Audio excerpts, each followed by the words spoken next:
எல்லோருக்கும் வணக்கம்.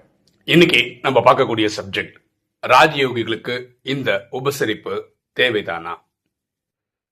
நான் எதை பத்தி பேசுறேன்னா, ராஜயோக சிஸ்டம்ல சிலர் 10 வருஷம் ஆயிருக்கும், 15, 20, 25 வருஷம் அப்படிலாம் ஆயிருக்கும் இல்லையா? இவங்களுடைய சேவையை கணக்குல வச்சு இவங்களுக்கு ஒரு உபசரிப்பு விழா நடத்துறாங்க. ஒரு எக்ஸாம்பிள் சொல்றேன். ஒரு சரண்டர் பிரதர், ஒரு சரண்டர் சிஸ்டர் இருக்காங்க. இல்லை சென்டருக்கு போகக்கூடிய ஒரு மாணவராக இருக்கார். அவர் ஒரு 10 வருஷம் ஆயிடுச்சு, 20 வருஷம் ஆயிடுச்சுன்னா ஒரு நிகழ்ச்சி வைப்பாங்க. அந்த நிகழ்ச்சியில் என்ன பண்ணுவாங்கன்னா, ஆண்களாக இருந்தால் நாராயணன் மாதிரி வேஷம், அந்த கிரீடம்லாம் வச்சு, பெண்களாக இருந்தால் லக்ஷ்மி மாதிரி வேஷம் போட்டு, சில பேர் குடும்பத்தோட கணவன் மனைவி 2 பேருமே சிஸ்டமில் இருப்பாங்க, பல வருஷமாக இருப்பாங்க, ஒரு 20 வருஷமா 25 வருஷமா இருப்பாங்க. இவங்களை யுகல் லக்ஷ்மி நாராயணனா ஒரு இடத்துல உட்கார வச்சு இவங்களுக்கு தான் ஃபர்ஸ்ட் மரியாதை கொடுப்பாங்க. அங்கே இப்படிப்பட்ட நிகழ்ச்சிகள் நடத்துகிறாங்க. அந்த நாள் பார்த்தீங்கன்னா என்ன சொல்கிறது, ஒரு மெய்சில் இருக்கிற மாதிரி ஒரு அனுபவங்கள் சம்மந்தப்பட்டவங்களுக்கு ஏற்படும். இந்த வீடியோவில் நம்ம என்ன பார்க்க போகிறோம்னா, ஃபர்ஸ்ட் ஆஃப் ஆல் இந்த மாதிரி நிகழ்ச்சிகள் தேவைதானா இல்லை தேவையே இல்லையா, இந்த ஆங்கிள் இதை பார்க்க போகிறோம். இப்போ ஒருத்தர், நான் சொல்ல ஒரு இண்டிவிஜுவல் வச்சுக்கோங்க, அதாவது அவர் மட்டும் தான் சிஸ்டமில் இருக்காரு.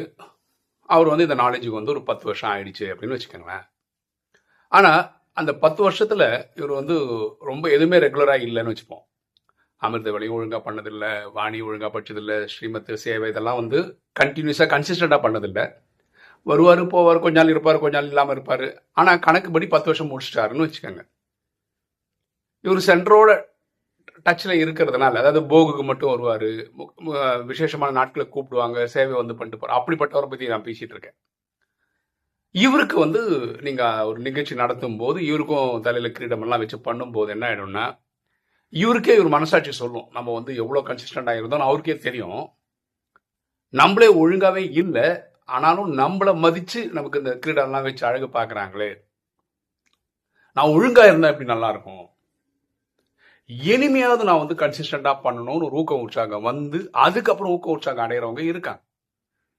அவங்கள மாதிரி ஆளுங்களுக்கு இது ரொம்ப சிறப்பாக இருக்கும். அதே மாதிரி இப்போ கணவன் மனைவி 2 பேருமே இந்த சிஸ்டம் ரொம்ப நாளாக இருந்து இவங்களுக்கு நீங்கள் அலங்காரம் பண்ணுறீங்க அப்படின்னு வச்சுக்கோங்களேன்.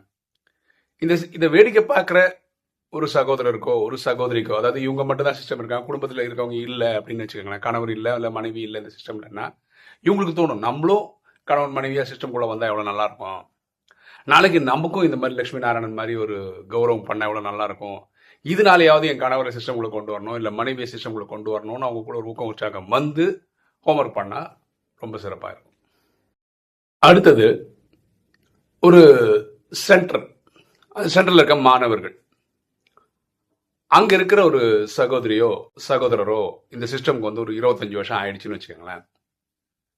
அப்போ இந்த மாணவர்கள் எல்லாம் முடிவு பண்ணி இவங்க தன் வாழ்க்கையை அர்ப்பணிச்சிருக்காங்கல்ல, இதுக்காக ஒரு நிகழ்ச்சி எடுத்தா அது ரொம்ப சிறப்பு.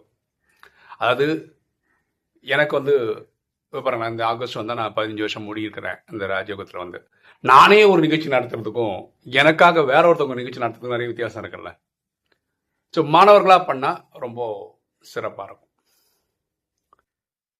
என்னுடைய பார்வை என்ன அப்படின்னு பார்த்தீங்கன்னா, எனக்கு இது வரைக்கும் 5 வருஷம் பண்ணேன், 10 வருஷமா இந்த சிஸ்டம்ல இருந்தேன். ஆக்சுவலாக பிரம்மகுமாரிஸில் எனக்கு தெரிஞ்சு இது மாதிரி ஒரு ஹார்ட் அண்ட் ஃபாஸ்ட் ரூல்லாம் கிடையாது. ஒருத்தர் 10 வருஷம் முடிச்சா அவருக்கு கிரீடம் வச்சு பார்த்தோம் அழகு பார்த்தணும், 20 வருஷம் ஆனால் கிரீடம் வச்சு அழகு பார்க்கணும் அப்படின்லாம் ஒன்றும் கிடையாது. சிஸ்டம் ஹார்ட் கோர் சிஸ்டம் இது கிடையாது. இதுல இப்படிலாம் இருக்கு. அதாவது பிரம்மகுமாரி இயக்கம் 1936 போல ஆரம்பிச்சது. அவர் 25 வருஷம் முடிச்சு அந்த சில்வர் ஜூப்ளின்னு ஒன்று பண்ணுவாங்க கரெக்டா. அப்புறம் கோல்டன் ஜூப்ளி, பிளாட்டினம் ஜூப்ளி, அது 50வது வருஷம், 70வது 75வது வருஷம்லாம் பண்ணாங்க. இந்த கோல்டன் ஜூப்ளி பண்ணும்போது 50 வருஷம் ஆயிருக்கும் இல்லையா, இந்த சிஸ்டம் ஆரம்பிச்சு 50 வருஷம் ஆயிருக்கும் இல்லையா. ஆனா இந்த ராஜயோகம் பிராக்டிஸ் பண்ற சகோதர சகோதரிகள் சில பேருக்கு 20 வருஷம் முடிஞ்சிடும், சில பேர் 25 வருஷம். அப்ப இந்த கோல்டன் ஜூப்ளி கொண்டாடும் போதே இதையும் ஒரு நிகழ்ச்சியா நடத்திடுறாங்க. யாரெல்லாம் 20 வருஷம் முடிச்சாங்களோ அவங்கள அழகு பார்த்துறாங்க. அது மாதிரி பிளாட்டினம் ஜூப்ளி பண்ணும்போது 75th அது இயக்கத்துக்கு அந்த சிஸ்டம்ல இருக்கிறவங்களுக்கு எத்தனை வருஷம் ஆனாங்களோ, 40 வருஷம் இருந்தா 40 வருஷம் அப்படின்னு சொல்லி அலங்காரம் பண்ண இது ஏற்புடைய இதுதான். இப்போ நம்ம சாதாரண வாழ்க்கைன்னா ஒருத்தர் வேலைக்கு போறாரு, அந்த கம்பெனிலேயே ஒரு 25 வருஷம் வேலை பண்ணிட்டாருன்னு வச்சுக்கோங்களேன், அந்த கம்பெனி அவருக்கு விசேஷமா ஒரு நிகழ்ச்சி நடத்துது. அதே கம்பெனியில் இருந்து ரிட்டையர் ஆனால் அதுக்கு ரிட்டையர்மெண்ட்னு சொல்லி ஒரு பெரிய நிகழ்ச்சி நடத்துகிறாங்க. இப்போ திருமண வாழ்க்கையில் இப்போ எனக்கு என் மனைவிக்கு திருமணமாகி 21 வருஷம் ஆயிடுச்சு. ஏன்னா 2-3 வருஷம் ஆச்சு, 25 ஆயிடுச்சுன்னு வச்சுக்கலாம். அது ஒரு சில்வர் ஜூப்ளி. ஏன்னா 25 வருஷம் ஒன்றா வாழ்ந்துருக்கோம்ல. நான் எங்கள் அப்பா அம்மாவுக்கு வந்து அவங்க கல்யாணமாகி 50 வருஷத்தோட நிகழ்ச்சி கூட நாங்கள் பண்ணியிருக்கோம். ஸோ இந்த மாதிரி லௌகீக வாழ்க்கையில் வேலை பண்ணுற இடத்துலலாம் நம்ம வந்து ஒரு மைல் ஸ்டோனை வந்து நம்ம ரெக்கக்னைஸ் பண்ணுற மாதிரி இவங்களுக்கு ரெக்கக்னைஸ் பண்ணுறது தப்பு ஒன்றும் கிடையாது. ஆனால் அது ரெக்கக்னைஸ் யார் பண்ணணும், ரெக்கக்னைஸ் பண்ணுறவங்க பண்ணணுமே தவிர நம்மளே நமக்கே பண்ணிக்கிறது அவ்வளோ ஏற்புடையதாக இருக்காது. இப்போ என்னுடைய கருத்து என்ன? என்னுடைய கருத்துனா, இப்போ பிரேமானந்த நாராயணனுக்கு இந்த மாதிரி ஒரு நிகழ்ச்சி பண்ணணுமா அப்படின்னா எனக்கு அது உடன்பாடு கிடையாது. பர்சனலாக உடன்பாடு கிடையாது. நம்ம இறைவன் மேலே இருக்கிற அன்புல இந்த சேவை பண்ணிட்டு போயிட்டு இருக்கோமே தவிர இதுக்கு வந்து ஒரு ரெக்கக்னேஷன் மாதிரி நீங்கள் 10 வருஷம் வந்துட்டீங்க, 15 வருஷம் வந்துட்டீங்க, இந்தாங்க ஒரு கிரீடம் வச்சுக்காங்க, இப்படி அழகு பார்க்கறது எனக்கு பெரிய உடன்பாடு கிடையாது. எனக்கு என்ன உடன்பாடு இருக்குன்னா, எனக்கு வந்து இறைவன் என்ன நினைக்கிறாருன்றது எனக்கு தேவை. அதுக்கு நான் 2 எக்ஸாம்பிள் சொல்கிறேன். நான் வந்து முகப்பேர்லையும் சரி பாடியிலையும் சரி கிளாஸ் எடுத்துகிட்டு இருந்தேன். முகப்பேரில் காலம்பர் எடுத்துகிட்டு இருந்தேன், பாடியில் ஈவினிங் கிளாஸ் எடுத்துகிட்டு இருந்தேன். அப்போ என் குழந்தைங்க வந்து எல்கேஜி யூகேஜிலாம் படிக்கும்போது ஸ்கூல் வந்து 8:30 தான் ஸ்டார்ட் ஆகும். அதனால் கிளாஸ் எடுத்துகிட்டு என்னால் ஸ்கூலுக்கு போக முடிச்சுது குழந்தைங்க கொண்டு விடுறதுக்கு. அப்புறம் இந்த ஃபஸ்ட் ஸ்டாண்டர்ட்லாம் வரும்போது ஸ்கூலுக்கு 8 மணிக்கே கொண்டு விடணும். அப்படின்னா என்னால் என்ன காலங்காத்தால் அங்கே கிளாஸ் எடுக்க முடியாது. ஸோ நான் வந்து முடிவு பண்ணுறேன், இனிமேல் மார்னிங் செஷன் எடுக்க முடியாது அப்படின்னு முடிவு பண்ணுறேன். அப்போது வந்து என்னோட சென்டர் கீ என்கிட்ட இருந்தது. அதுக்கு காரணம் வந்து 6:30 மணிக்கு எடுக்கணும். எல்லாரும் அடிச்சு பிடிச்சி தான் வருவாங்க. 6:45, 6 கொஞ்சம் லேட்டெல்லாம் ஆகும். எனக்கு வந்து அந்த லேட்டாக வரவே பிடிக்காது. அதனால் நான் சாவி வாங்கிட்டேன். அப்போ நான் எடுக்கும்போது கரெக்டாக 6 மணிக்கே போயிடுவேன். 6:30 கிளாஸ் ஆரம்பிச்சிடும். இப்படி தான் நான் நடத்திட்டு இருந்தேன். இந்த சாவியை இனிமேல் எடுக்க மாட்டோம்னு தெரிஞ்சதுக்கப்புறம் சாவி நம்ம வச்சுக்கிறது அர்த்தம் கிடையாது இல்லையா. நான் போய் சகோதரி கிட்ட கொடுத்துட்டு வீட்டுக்கு வந்துட்டு இருக்கேன். ரோட்டில் நடந்து வந்துட்டு அப்புறம் மதியம் ஒரு 12 மணி இருக்கும், உச்சி வெயில். எனக்கு என்னென்னா, நான் அது வரைக்கும் கிளாஸ் எடுத்திருக்கேன் இல்லையா, நான் ஒழுங்காக பண்ணியிருக்கேனா இல்லையான்னு யார் பதில் சொல்லணும்? இறைவன் தானே சொல்லணும். அவன் நடந்து வரும்போது பாபாவை கனெக்ட் பண்ணுறேன். நான் பாருங்க, மதியம் டைமு ஷாம வெயில், சென்னையில் பேசிகிட்டு இருக்கேன். நான் இத்தனை நாள் மார்னிங் செஷன் எடுத்தது உனக்கு பிடிச்சிருக்கா பிடிக்கலையா, எனக்கு நீ வந்து பதில் சொல்லணும், அது இப்போ சொல்லணும் அப்படின்னேன்.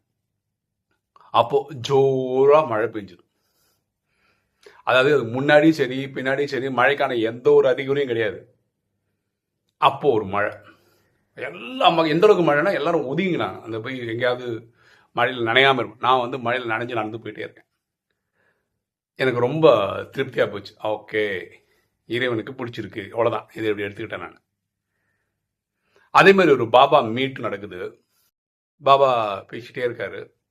அப்போ பாபா மீட்டில் உங்களுக்கு தெரியும், ஃபார் எக்ஸாம்பிள் இப்போ வந்து டபுள் ஃபாரினர் மீட்டுன்னு வச்சுக்கோங்களேன். அதனால் வெளிநாட்டுக்காரங்களாம் வருவாங்க. உடனே ஒரு அமெரிக்காலேருந்து வந்தவங்க, இந்த நாட்டிலேருந்து வந்தவங்க, அப்படியே கதை எல்லாருக்கும் பற்றியும் பேசினே வருவார். அப்போ நான் பாபா கனெக்ட் பண்ணுறேன்.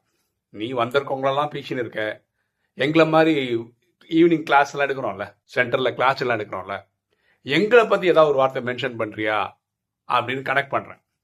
உடனே பாபா அடுத்து பேசினே வரும்போது சொல்கிறாரு, சென்டரில் கிளாஸ் எடுக்கிற டீச்சர்ஸ் வந்து எனக்கு க்ளோஸ் டு ஹார்ட் அப்படின்னாரு பரமாத்மா. இது நான் நினைக்கிறேன், இதெல்லாம் தான் எனக்கு சர்டிஃபிகேட்டே தவிர சக ஆத்மாக்கள், சக சகோதரர்கள், சக சகோதரிகள் வந்து நமக்காக இந்த கிரீடம் வச்சு அழகு பார்க்கறது வந்து என்னுடைய பெஞ்ச் மார்க்குக்கு அது கிடையாது. ஸோ நிகழ்ச்சி நடத்துறதை பற்றி எனக்கு எந்த ஒரு செகண்ட் தாட்டும் கிடையாது. நடத்திக்கங்க, அதெல்லாம் சந்தோஷம்தான். ஆனால் எனக்கு நடத்திக்கணுமா அப்படின்னா எனக்கு உடன்பாடு கிடையாது. எனக்கே தெரியும் நிறைய சகோதரர்கள், நான் இப்போ ஆகஸ்ட் வந்தால் தான் 15 வருஷம் முடிக்க போகிறேன்.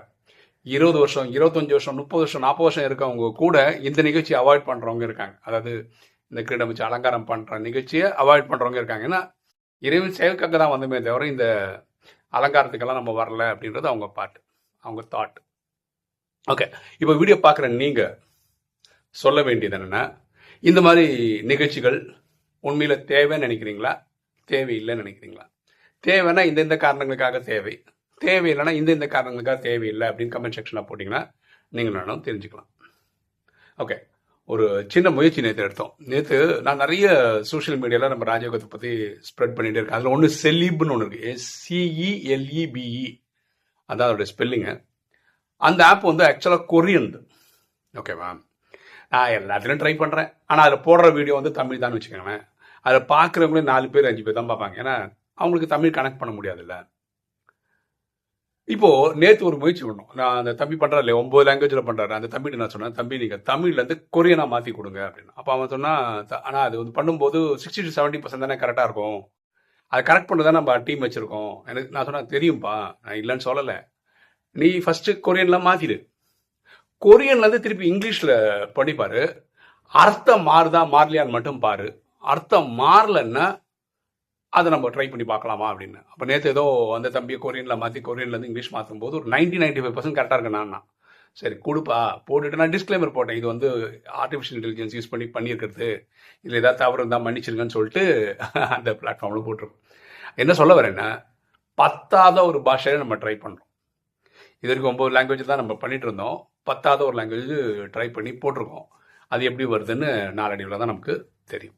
ஸோ நம்ம எல்லா முயற்சியும் எடுப்போம். இப்போ வீடியோ பார்க்குற நீங்கள், உங்களுக்கு யாராவது இந்த மாதிரி சைனீஸ் லாங்குவேஜில் தெரியும், ஆனால் ஒரு ஆள் தெரிஞ்சிருந்து பண்ணுறது தான் நல்லது. ஏன்னா நம்ம ஒரு ஐடியா பண்ணுறோம், அது பர்ஃபெக்டாக பண்ணணும்ல, ஏனோ தானான்னு பண்ணக்கூடாதுல்ல. நான் கொரியனில் ட்ரை பண்ணி பார்க்கலான்றதுக்காக ஆரம்பித்ததானே தவிர இது எப்படியே தான் பண்ணிட்டு இருக்க போகிறோம்னு கிடையாது. பார்ப்போம். அப்படி கொரியனும் தெரிஞ்சு தமிழும் தெரிஞ்ச ஒரு ஆத்மா கிடைச்சா ரொம்ப நல்லா இருக்கும்ல. வெகு விரைவில் கிடைப்பாரு அப்படின்னு நினைக்கிறேன். எனக்கு ஃப்ரெஞ்சுக்கு ஆள் தேவைப்படுது, அரபிக்கு ஆள் தேவைப்படுது, சைனீஸ்க்கு ஆள் தேவைப்படுது. இதெல்லாம் கிடைச்சா உங்களுக்கு தெரிஞ்சவங்க யாராவது இருந்தால் எனக்கு சொன்னீங்கன்னா ரொம்ப யூஸ்ஃபுல்லாக இருக்கும். நம்ம அந்த சேவையும் ஸ்டார்ட் பண்ணிடலாம். ஓகே, இன்னைக்கு வீடியோ உங்களுக்கு பிடிச்சிருக்கோம் நினைக்கிறேன். லைக் பண்ணுங்கள், சப்ஸ்கிரைப் பண்ணுங்கள், ஃப்ரெண்ட்ஸ் சொல்லுங்கள், ஷேர் பண்ணுங்கள், கமெண்ட்ஸ் போடுங்க. தேங்க்யூ.